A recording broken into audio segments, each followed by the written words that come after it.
So in this video we will discuss about cursors, how cursors are made, how they are coded, and how they are designed, and what actually cursor do in SQL. So we will discuss in this video. First of all,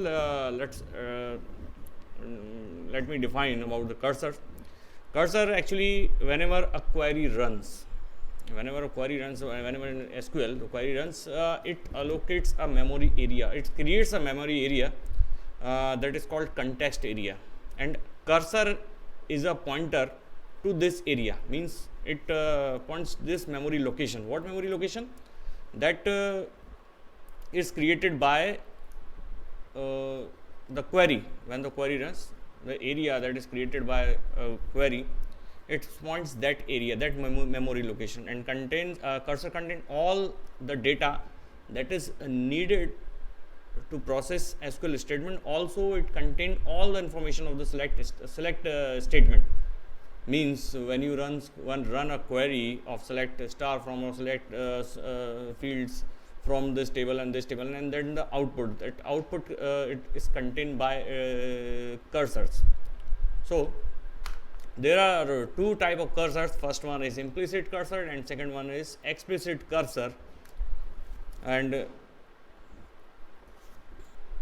implicit cursors are default cursors that are automatically generated by the Oracle whenever the SQL statement is processed.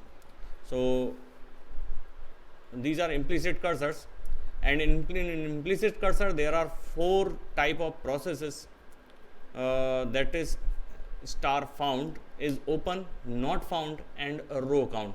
These are four process that is very important, and we will use it in the further. So star found, that is it returns true if insert, update, or delete statement affected one or more row and select star into statement return one or more row, otherwise it return false. Means whenever you run a query and if there is a data, then it will return true, otherwise it will return false. Second one is not found, that is exactly opposite of found. The logical opposite of star found and return true is if an insert, update, or delete statement affect no row. If you run a query, insert into and add a condition where this equal to this, or where salary equal to or greater than 10,000, but there is no data that is fulfilling its condition, so it will return true in that case. Other one is star is open, it always returns false for implicit cursors. Whenever you use implicit cursor, that is automatically generated. Implicit cursors are automatically generated, you needn't to code it separately. So always the is open, always return false. And another one is row count. Row count return the number of rows affected by insert, update, or delete statement. If you delete and it affects 10 or 20 or 40 rows, it will return 40 or 30, 20, whatever select into statement, or returned by the selected into statement. Now we will discuss how the cursors are made. This is the structure that is used to define explicit cursors. Actually, implicit cursors are automatically generated by Oracle, and explicit cursor we need to code this. So the first process is to declare the cursor. Here it's the example to declare a cursor. This type of code where cursor you have to write declare and then cursor name. There is the procedure to declare a cursor. Another one is opening a cursor. You have to write open and then the cursor name. That is procedure to opening a cursor. Another one is the main functionality will covered by this, the fetching the cursor. Fetching the cursor means delete, updation, select, or whatever query you will run in this segment. The fetching a cursor involves around access one or more row at the time. For example, we will fetch rows from the above opened cursor as follows, just like fetch C underscore customer into C underscore ID. These are the variables that is created associated with the column names. Just like C underscore ID, C underscore name, C underscore address. So these are referring column names, and this is the cursor's name.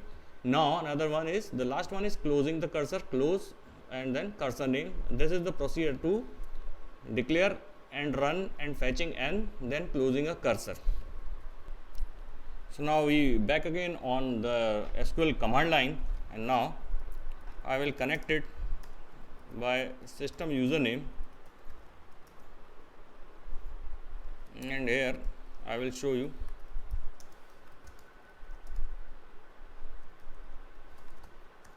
a table that contains 17 records and 2 columns, three columns. First one is ID, name and date of joining, or in short DOJ. So we will perform a cursor. We will create a cursor to perform an operation that will fetch all the data of this table step by step.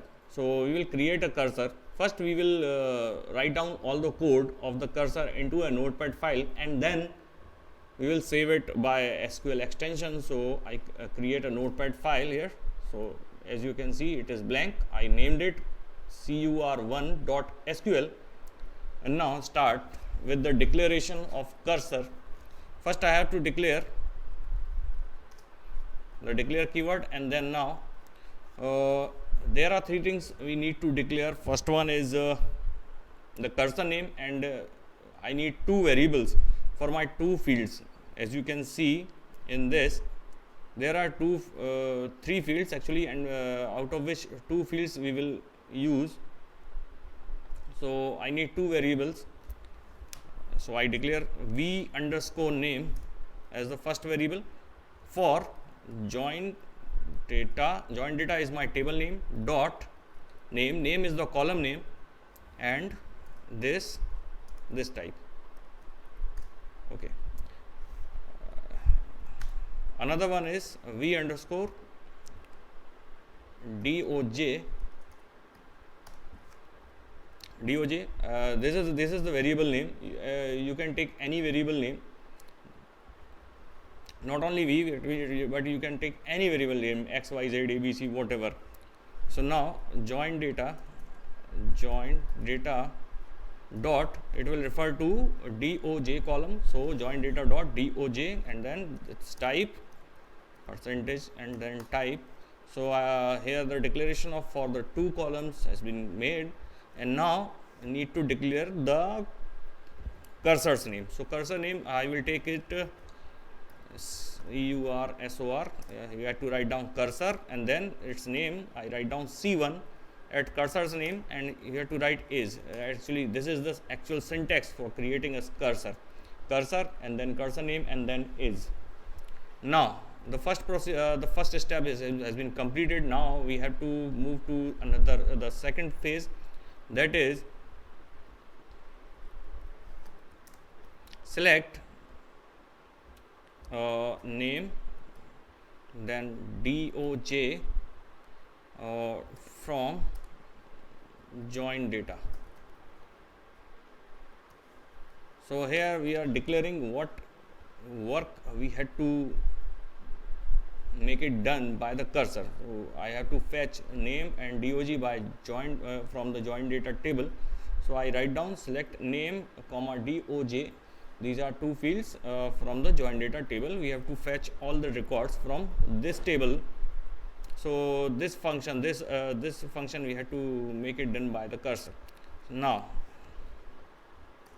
here I write begin, and then now I will open the cursor, open C1.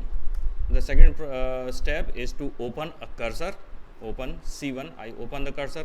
Now it is open. Now I creating a loop. Why a loop? Because we need to create step by step all the data from the table until the data exists, until the data ended. So here I write down fetch, and then C1 is the cursor's name, into here 2 variables, v underscore name that we have declared earlier, and v underscore doj. And now I will exit this loop, and then the condition when C1 percentage not found. As I told you earlier, found and not found, These are the two process that is present in implicit cursor. So found and not found. So whenever the value of percentage not found will be true, it will end it. Not found means all the data has been fetched and no data is remained. Now one other thing is, if you want an output on your console, means SQL command line, if you are using a SQL command line, you have to use a DBMS output function that will generate a message, or that will generate its output. Otherwise it will not give any output. So DBMS dot output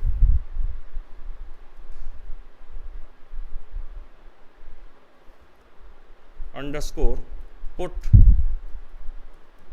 underscore line, and then v underscore name, what output you need. So here is v underscore name means all the data that is contained in this variable. The data in this variable will be the name from the name column. So this, and for the concatenation I will use this pipe and then some space and then again concatenation and then v underscore doj. Everything is good. Okay, now I will terminate this and then I will end the loop and now need time to close the cursor C1 and then end this script and then this. So I will save it as cur1.sql. Now I close it and I will run it on this SQL command prompt. Now you will ask how. So see this. So there was a mistake in this code. Actually dbms underscore output dot put line, this is the correct syntax, and I will mistakenly write dbms dot output. So now I corrected it, and now let's move back to the SQL command line. Now I will run it. So if you save any SQL file into a directory, so there is a procedure. You have to write down @ and now the directory name, I stored it into D drive. So I write down D, then column, and this, if you save it into a folder, so you have to write down the folder name. Otherwise cur1.sql, that is the file name in which I write down all the code. So now I clicked it, and then the SQL procedure, PL SQL procedure successfully completed. So here you can see all the procedure has been completed, but another question is, where is the output? So if you want output on a command line by dbms dot output dbms underscore output function, then you need to on the set server output, the set server output on. Once you so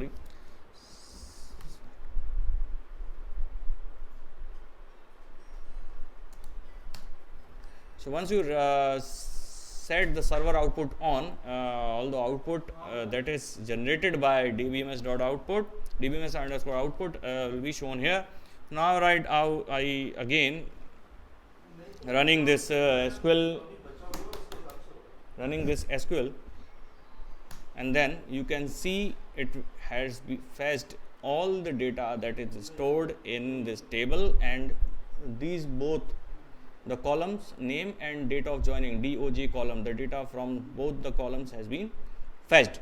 So here is the example of running and creating and running of cursor. Hope you understand this.